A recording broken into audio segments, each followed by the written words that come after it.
Why is it traditional to do a children's blessing on the first day of Rosh Hashanah? And it is because of these readings that we do, both today and tomorrow. There's a focus on children. And as I mentioned last night, there is a good argument to be made that the Torah reading should be about the creation story and not these stories of family conflict and children at high risk at the hands of their own parents. And as I mentioned last night, the Reform movement in many synagogues replaced the story we read this morning with the creation story precisely because Hayom Harat Olam, today is the birthday of the world.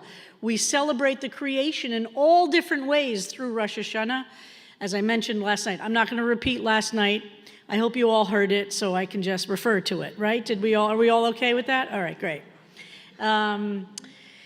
So these stories, as I've talked about for years, are deeply troubling.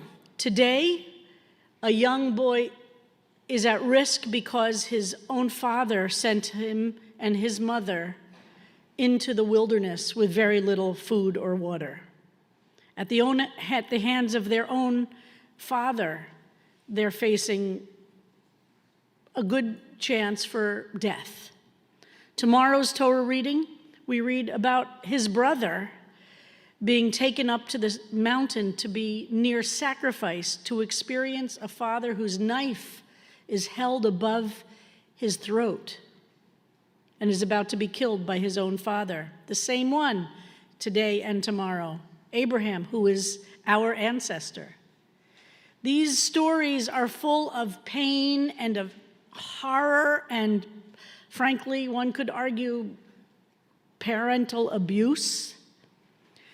And yet we are descended from these stories, from both the father and the children, and the mothers who are suffering terribly. I think there's a lot, as you've heard me over the years, talk about the power of recognizing that, look, if I was writing the sacred text of our people, I would not choose the worst stories of my family to include in those, right? When we tell the stories of our lives, sometimes we skip over some of these kinds of stories. But no, our very holiest book has the worst examples of human behavior in a family setting as the beginning of our story. I've talked for years about how powerful that is on so many deep levels, that we should read that no matter what our personal lives are like and recognize that we're read into the story itself, and that there's a future beyond Isaac and Ishmael and Abraham and Sarah and Hagar that resulted in all of us, and the ability to see way into the future, that no matter what the pain and sorrow, that there can be reconciliation and maybe even forgiveness, and maybe the resolution, as Andrew so beautifully discussed last night, that sometimes our deepest grief at a parent's death is not losing them physically, but recognizing that we'll never have the relationship we had hoped to have with them. Sometimes that is what grief is. So these stories are very disturbing, and today's story shows us Hagar, the mother of the child who have both been sent out into the wilderness, giving up. It's a story not only of the abuse of the father to send a child and his mother to the wilderness without adequate food or water, but it is also the story of Hagar's deepest despair and her sense that the world is so unfair and that her child's death is so possible at this moment that she chooses, in the story that we just read, to look away and to give up. And we're then told that she is inspired by experiencing something inside to look up at a moment she had already given in to despair and fear. And at the moment she looks up, she sees the well that was presumably always there. So it's a story of how we deal with despair and how despair and fear eliminates creative problem solving. When we feel and legitimately feel fear and despair, when situations are horrific and potentially absolutely deadly, Our ability to think creatively with curiosity and solving a problem shuts down. So that juxtaposition in the story of today, I am deeply moved by every time I study or read or hear the story told. How does somebody overcome despair and fear and see the well that was there all the time and was not seen by Hagar because her despair and fear shut her down? I think we all have experiences in our personal lives where we thought there were no solutions, or we thought that our lives were as good as being over, even if we weren't going to physically harm ourselves. We felt like there was such a level of despair, we give up. And then we learn and discover that there is a next stage. Maybe it's after a death of a partner or a divorce, or maybe it's after a terrible illness or even addiction, or whatever your story is. There sometimes is a sense of terrible shame and fear and despair. And Hagar is the example to all of us. By the way, and her name can be translated as the stranger, the one who is different, the immigrant. Hagar, the one who is different. She is the model for us for the ability to see possibilities when we have not been able to imagine them at all. So this morning I want to talk a little bit about a topic which is probably the most controversial of the topics I've discussed in the course of my 32 years. The only other topic that I've gotten more negative feedback is when I stood up with Richard Burns after Matthew Shepard was murdered in that heinous crime. And Richard and I penned a public statement, and I stood up and gave a sermon against the death penalty for Matthew Shepard's killers. I got a lot of feedback. People were very upset about that. So I'm just reminding you, there have been other topics that I've gotten some negative feedback. But I still feel very strongly against the death penalty, even for the murderer of the 11 Jews who were praying in Pittsburgh. I do not believe the state should murder people in response to even heinous crimes. But I'm telling you that, so if you want to get upset with me, you've got that to get upset about, and I'm happy to talk about it, but it's not the topic of my discussion this morning. Hagar stands as a model for me in dealing with this issue of Israel and Palestine. Yep, I hear the groans already. I hear the groans already. In fact, we could even move into sections and people could get together, because I know that there'll people be upset for certain things, and we could have everybody over in this section. I know exactly what you're going to be upset, but then we could have everybody move over to this section, kind of like SATB, but we can have the anti-Zionists, the Zionists, we could have everybody separate, so you could all just be around people who are groaning about the same things. So I'm not going to say anything I have not said before, but I feel like the moment does not allow me not to speak today.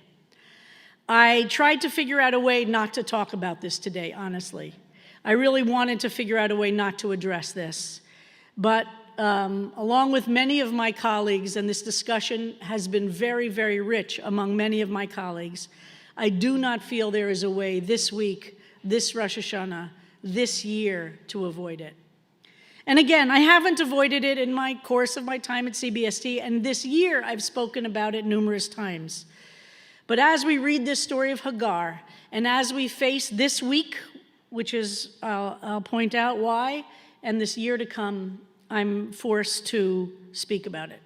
So if anybody would like to leave now, I won't be insulted. And if you want to groan while I'm talking or stand up and leave while I'm talking, that's okay with me too. Everybody has to take care of themselves, take care of your own heart and your own soul. And you could satisfy yourself knowing I'm going to be gone at the end of this year.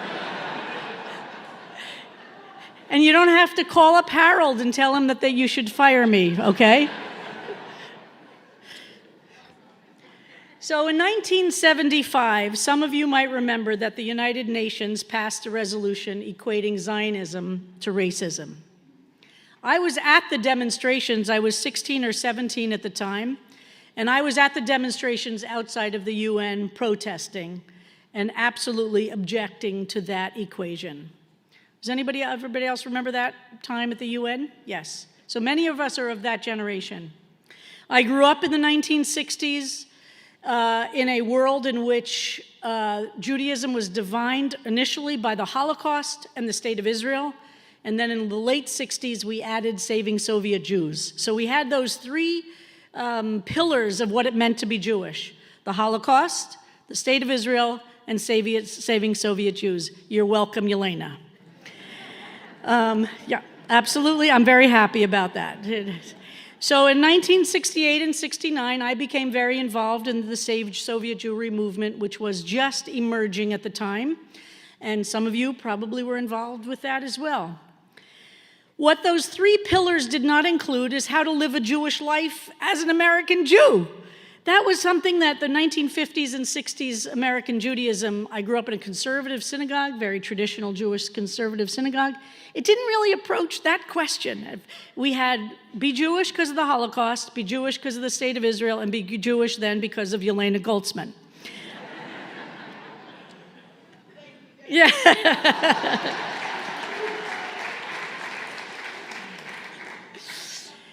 But none of those things addressed the question that I then, in the 70s, when I went to an Orthodox high school, I started really dealing with, which was, what does Judaism have to say for the way I live my life every day? And it was in my experience in an Orthodox high school, where I really started deeply diving into the question of what does Judaism have to say to me, the choices I make in my life, the way I live every day, the way I organize and communicate my values. How do I live as a richly Jewish person? How do I study the texts and have the deep dive into Jewish texts influence decisions I make about how I live? That transformed me. That's another sermon I gave a few years ago. I'm not giving that one today. But I learned then that it's possible to both care about things like the Shoah, the State of Israel, Soviet Jews, and also live a Jewish life.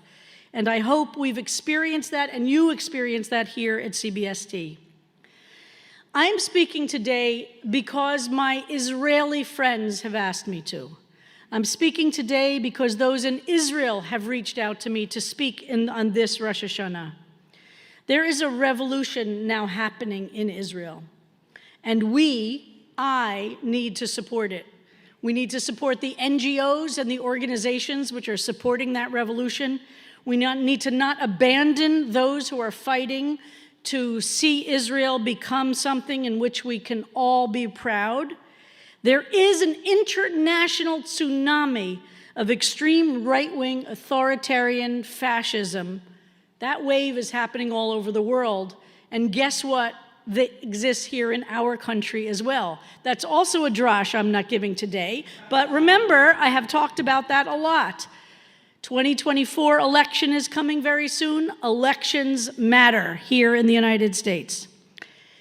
But this extreme right-wing authoritarian fascist wave in Israel is taking its own particular form.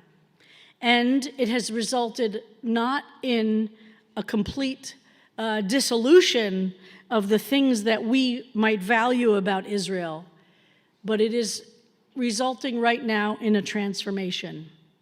Where it will go, which direction it will take, will be dependent in many ways on America. Hundreds of thousands of Israelis are taking to the streets every Saturday night since this new government came into power in January. That's now the equivalent of 10 to 15 million Americans. Imagine that, if every week 10 to 15 million Americans were in the streets. Now, the news here is not covering that very much, and I suspect if you're not deeply, deeply connected to what's going on over there, you might not even know about it, or if you haven't been hearing me talk all year. CBST sent a delegation in June to be part of the Pride March in Jerusalem and to be part of the protest march that Saturday night. Hundreds of thousands of Israelis. A body in Israel has been woken up, the kind of moderate middle, which has closed its eyes to some of the problems in Israeli society, and specifically to the problems with the treatment of Palestinians, and to the explosion of power now given to the radical right-wing theocracy in Israel. And this moderate middle is like a big bear that's been poked. And the question is, will this big bear that's been poked transform Israel to not be what it was the day before the election that this government was formed, but to actually use this opportunity to face some of the deep intrinsic problems in Israeli society which have created this moment as well?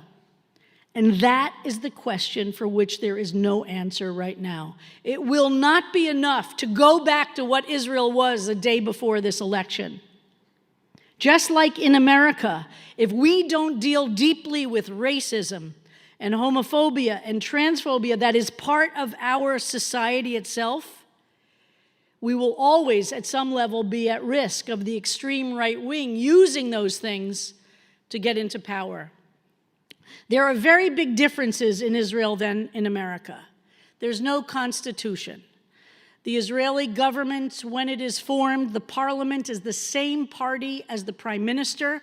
So there is absolutely no checks and balances on the government in power except for the Supreme Court. It's not a bicameral system.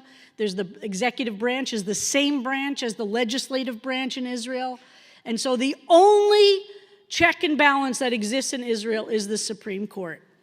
For this reason, the current government wants to eliminate the independence of the Supreme Court so that there is no limit on this extreme right-wing government. And when I say extreme right-wing government, let me describe a little bit of what it is doing. This is the government that since January is in power. Anybody want to leave yet? How are we doing? Okay?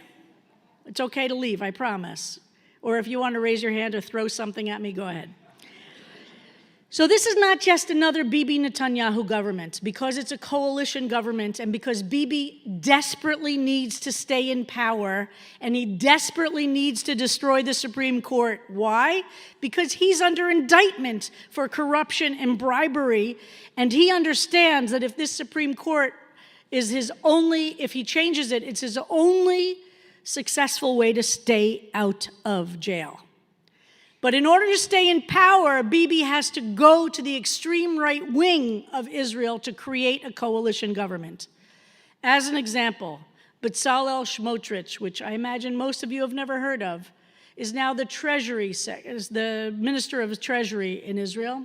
Smotrich, for those of you who were at World Pride with me some years ago in Jerusalem for the World Pride March, it was Bezalel Smotrich who led the bestiality parade to happen at the same time as the LGBT parade, because he said we were a parade of the abomination, and he led through the streets of Jerusalem while we LGBT people were walking through the streets of Jerusalem, animals, cows and goats, I think they're cute, honestly, but cows and goats, to say that bestiality, having sex with animals, is the same thing as the LGBT march. He is now in the government of the state of Israel. Ben-Gvir, who the military would not allow to enlist in the IDF, which, by the way, is not a volunteer army, but he was not allowed to be in the army because his extreme racist points of view were considered too right-wing for the Israeli army. He is now in the government in charge of the entire police force, and Bibi has given him a private militia, kind of like a National Guard that never existed in Israel, is now Ben-Gvir's responsibility. When there was a pogrom, and one has to use the pogrom against a Palestinian village in February out of an act of vengeance, Israeli settlers went through the village. They killed one person. They torched houses, burnt down buildings, they burnt cars throughout, and they ran through the entire village, destroying everything. And the Israeli military, legally, according to the structure of Israeli law on the West Bank, could not intervene. But there is also no police force which can intervene. So the Israeli soldiers can watch and support and not do, as the settlers, and not do any intervention. Settlers are regularly and increasingly violent towards the Palestinians who live on the West Bank.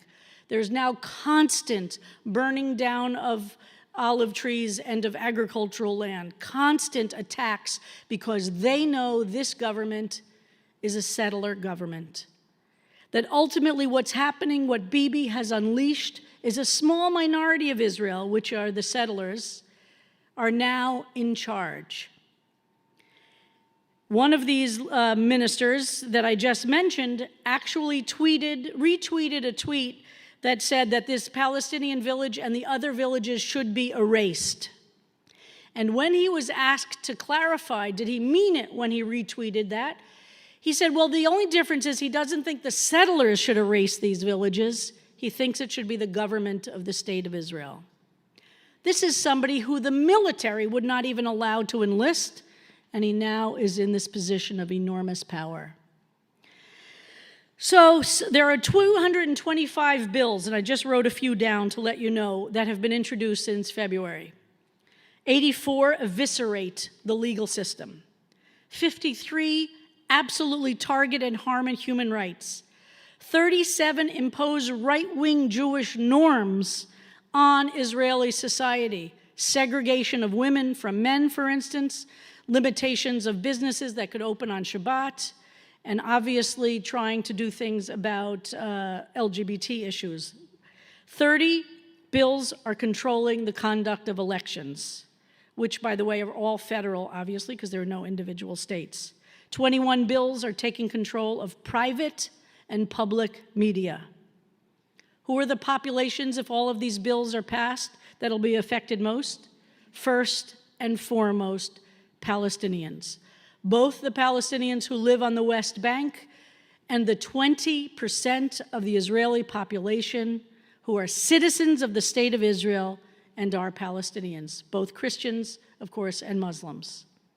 Next, who will be affected if all of these bills get passed? Some have been, but not all of them yet. New immigrants. And many of those new immigrants are, of course, seeking asylum from countries in Africa. And yes, there are no African countries that will take them, and they've walked over land in some cases to get to Israel. And there are constant harassment of them. Many are from the Sudan and from some of the other African countries. Then women, because many of these laws that are reflecting orthodox, ultra-Orthodox positions are targeting the segregation of women. Some of these laws will not allow women's faces to be on any ads, whether they're billboards or TV ads or things like that, so that there will be that it's considered not modest. And then, of course, LGBTQ. None of those laws have yet been passed, but you can see what the agenda is. And secular people. So that's an overview of what some of those laws look like. But let me be clear.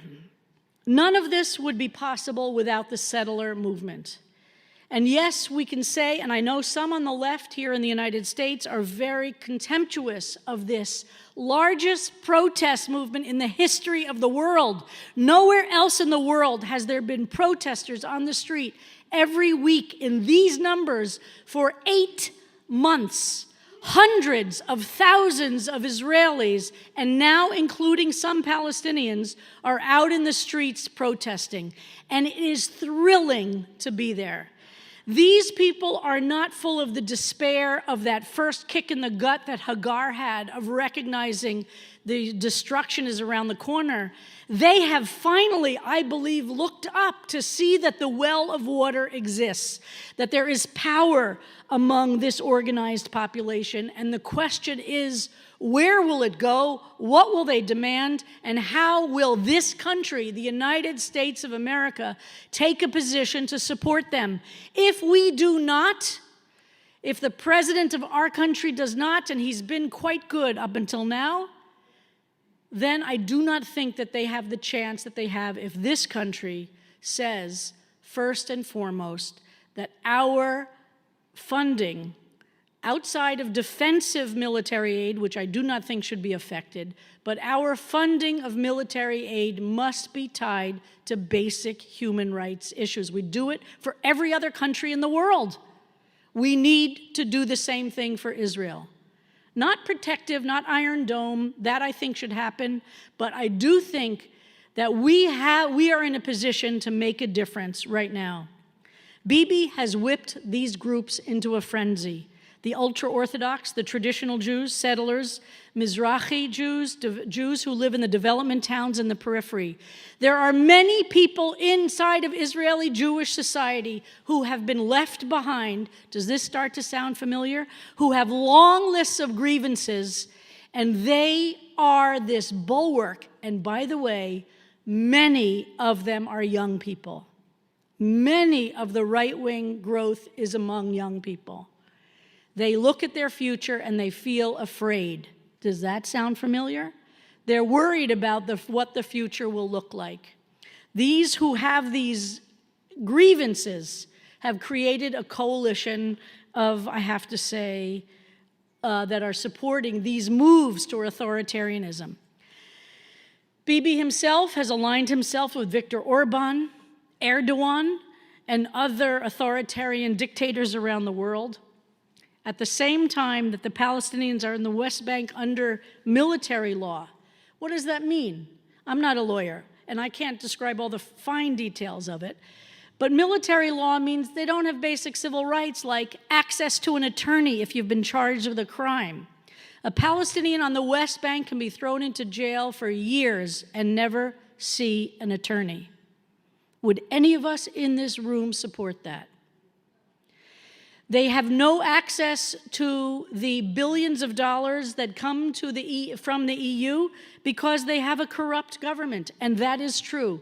You ask any Palestinian on the West Bank what they think of the Palestinian Authority, super critical of the Palestinian Authority. So it's not that there is one group of good guys and it's all the Palestinians, and one group of bad guys and it's all Israeli Jews. Guess what? There are good Jews in the Israeli society, and there are good Palestinians in Palestinian society, and there are bad in both. Does this surprise us? We have to be the ones who look at nuance. We have to be the ones who support Hagar's looking up to see the well. This week, Bibi Netanyahu is coming to New York City for the General Assembly.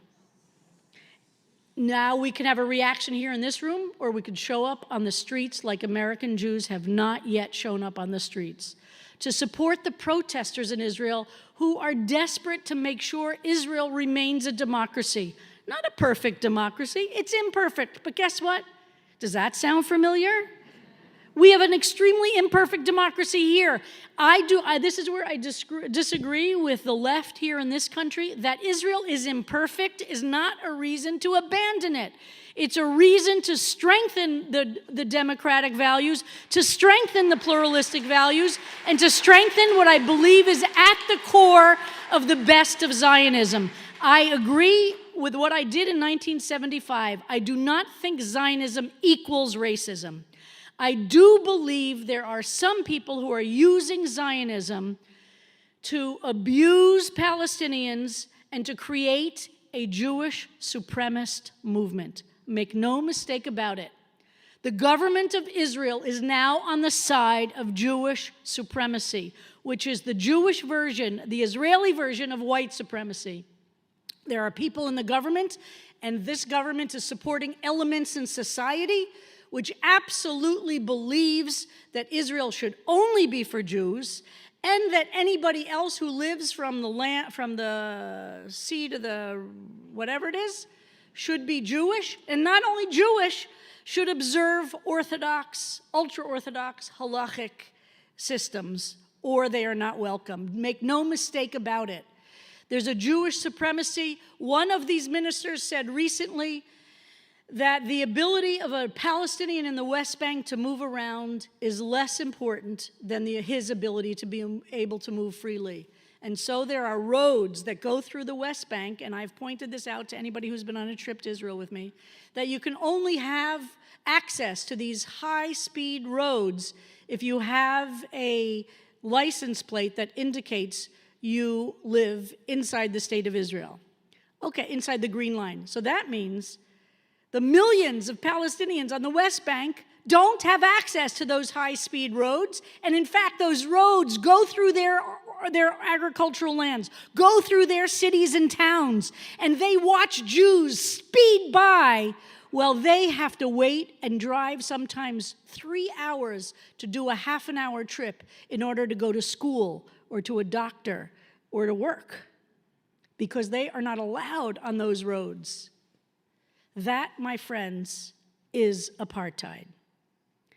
I have objected to using the word apartheid for inside the green light of the state of Israel, and up until now, I still believe that. But this government that is now in place, this government of Bezalel Smotrich and Ben Gvir, the party that they represent, by the way, only a few years ago was not allowed to be in the Knesset at all. They were considered such an extremist, racist party. It's as if the Ku Klux Klan was a political party. So what did they do, Ben Gvir and these guys? They've changed the name, so that party no longer exists in name, but it's the exact same people. And now not only they're in the government, they're in the leadership of the government. Imagine Marjorie Taylor Greene, and I'm not joking, being in a position of profound political power. Imagining Marjorie Taylor Greene being in charge of the military of the United States.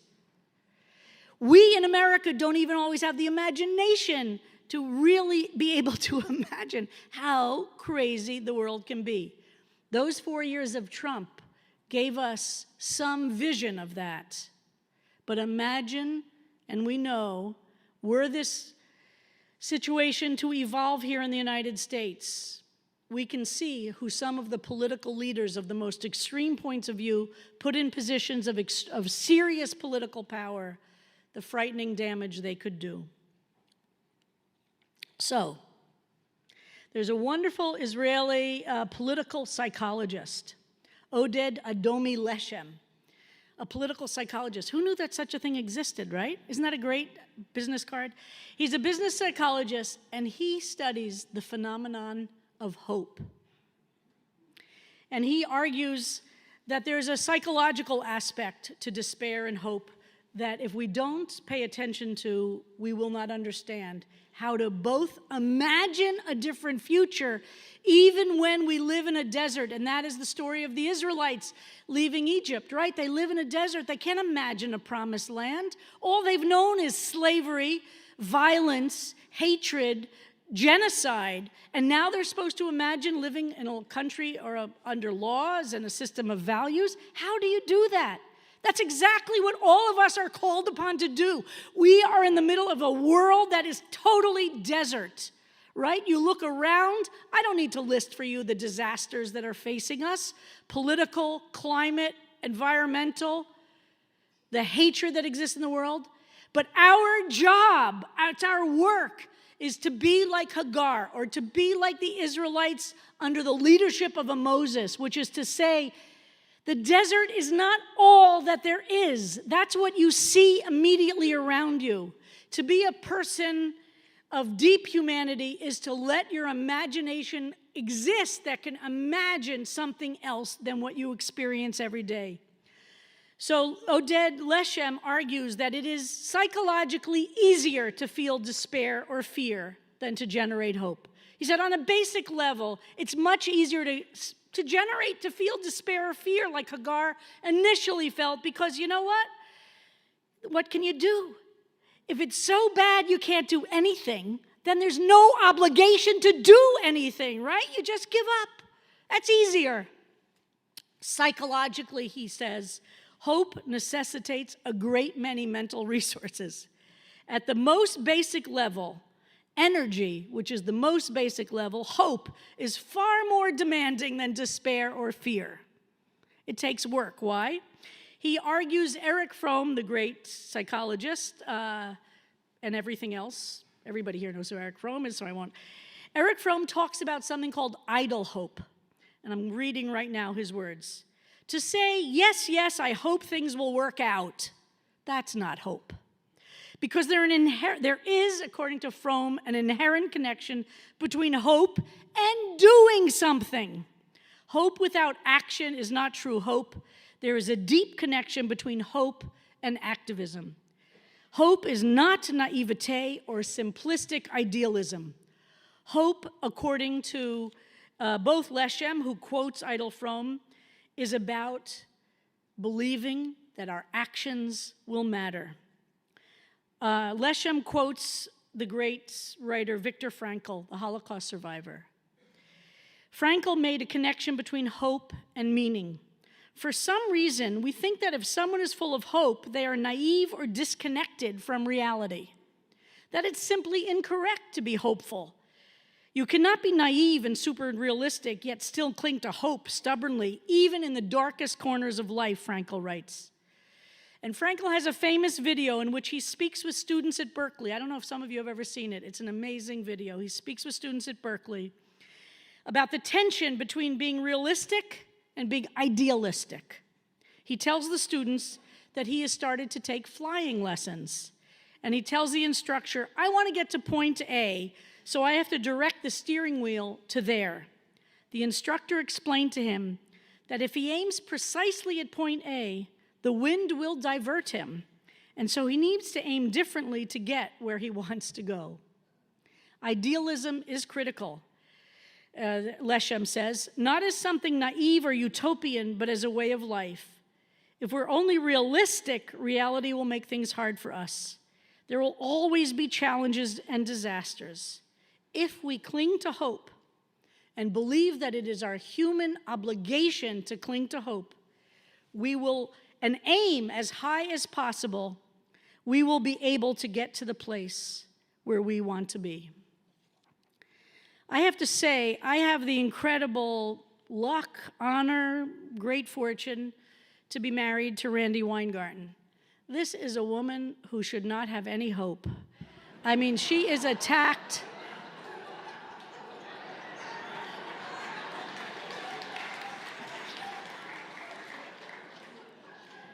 She is personally attacked constantly. Is Janice here? Is Janice in the room?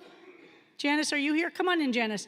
Randi now has to have security. This is Janice. Everybody say hello to Janice. We're so grateful to Janice for keeping Randi safe. Thank you, Janice, for being here. Because so many people hate this 5'2" woman and imagine she is destroying America. She is the embodiment of hope. She wakes up every morning thinking that she's going to do something that day that's going to make things a little bit better. If anybody should not have hope, it's Randi Weingarten. But she has it, and she connects it to that activism in her world. But we all have to understand that if there's going to be change in the world, here in the United States or in Israel, we cannot just give in to the despair and the fear. We have to notice it. We have to say, uh-oh, I'm getting into the place where, there's nothing that can be done differently. What can I do? I can't do anything. Whether it's facing climate, political, or even interpersonal issues. This, I believe, is Hagar's gift to us. Yelena, what's that saying in Russian about even if you don't believe it's good, you should do something? What's that saying? Say it in English, though. Yeah, can you say it in English?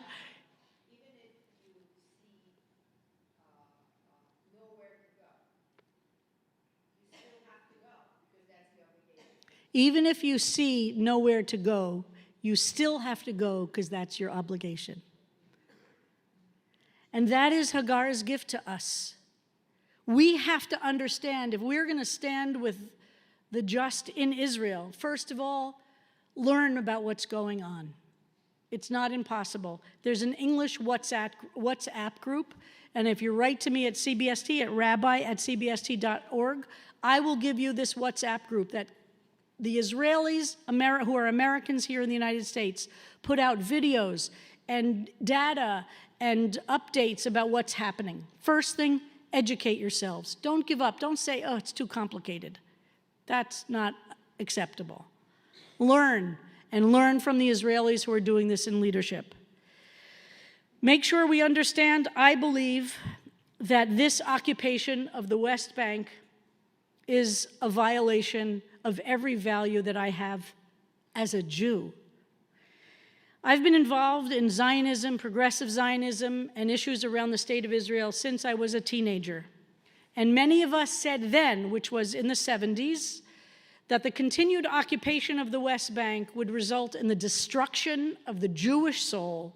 Forget the morality issues. I don't mean forget the morality issues. I mean, there are the morality issues about the outrageous, unacceptable treatment of Palestinians who live there. But even from a Jewish perspective, you know what I'm starting to say, right? I'm not diminishing, you know what I'm saying. But there is no way that one can be an occupying military force of millions of people who do not want to be militarily occupied and remain an ethical society. And it's from that we now have Bezalel, Smotrich, and Ben-Gvir in leadership and power positions. By the way, some of you might remember that when the '67 war ended, it was believed that the West Bank would be given back almost immediately as part of some peace agreement coming up.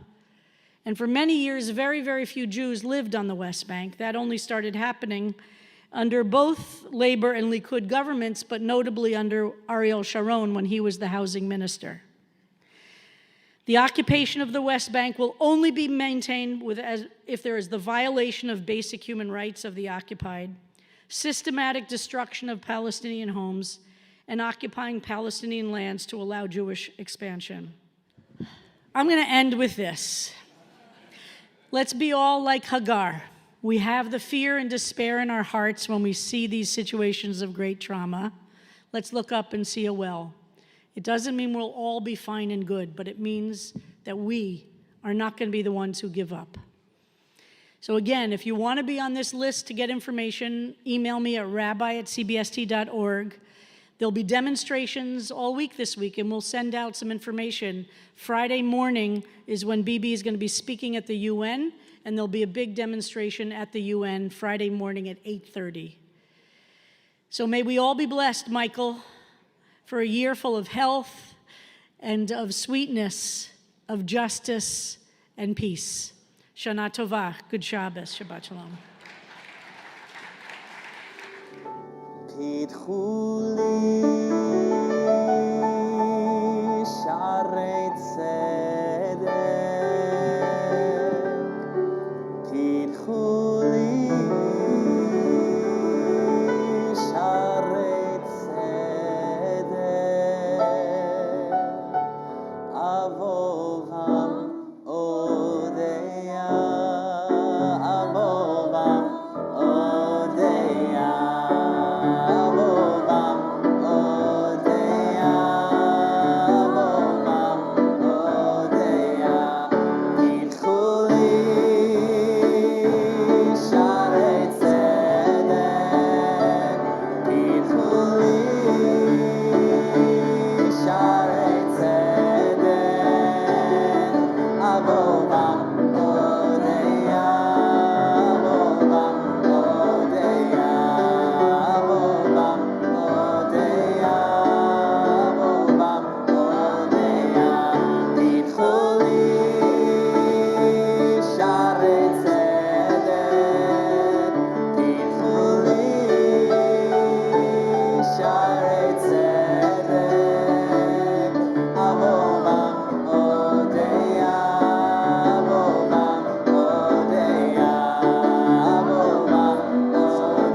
at the demonstration is this traditional Hanukkah song, Israeli Hanukkah song, but the words fit so well. We come to chase the dark away.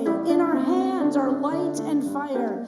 Each individual light is small, but together the light is big, it is mighty. Flee darkness and night. Flee before the light. Page 5 of the program. Banu Choshech.